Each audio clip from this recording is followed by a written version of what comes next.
quand vous observez attentivement ce qui se passe aujourd'hui au Cameroun, vous n'avez pas besoin d'être un spécialiste des sciences politiques pour comprendre que nous sommes dans des batailles de transition ou de succession.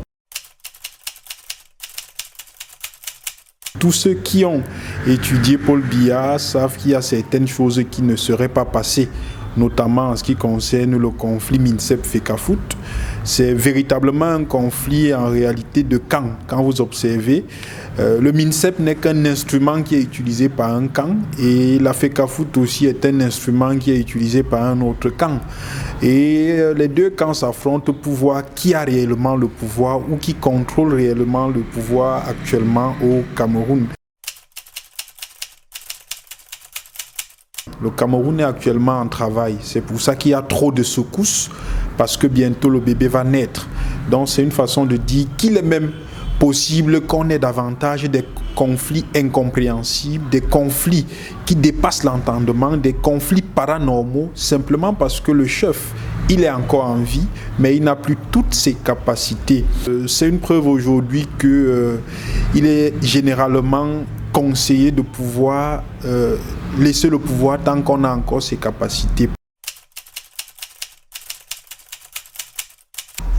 J'ai envie de dire que quand on est simple citoyen, la première chose qu'il faut faire, c'est de prier.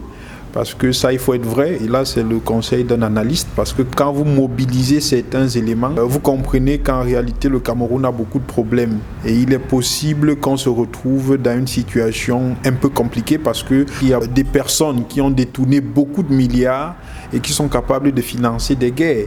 N'oubliez pas également que pendant son magistère, son Excellence, M. Paul Biya, a fabriqué plusieurs générations de successeurs. Ça fait aujourd'hui qu'on ne sait même pas la génération qui va succéder au président Paul Biya.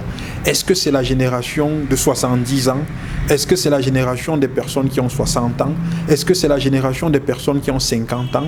Est-ce que c'est la génération des personnes qui ont 40 ans? Parce que n'oublions pas que le président de la République a toujours parlé de transition générationnelle, mais il n'a jamais précisé de quelle génération il s'agit. Et toutes ces générations que je viens de citer aspirent à remplacer le président de la République et toutes ces générations ont beaucoup d'argent. Ils sont capables d'instrumentaliser les Camerounais qui ont faim. Et je sortirai en disant que n'oublions pas aussi que le Cameroun se retrouve dans ce qu'on appelle souvent une situation de paix négative. Et la paix négative, c'est généralement un pays qui n'a pas de conflit, mais qui a beaucoup de problèmes sociaux. Et ces problèmes sociaux peuvent créer l'étincelle à tout moment, parce qu'aujourd'hui, et je sors par là, l'Institut national de statistique a publié une enquête dernièrement qui nous faisait savoir que la pauvreté a augmenté au Cameroun. Et vous savez comme moi qu'un peuple qui a faim est un peuple qui est facilement instrumentalisable.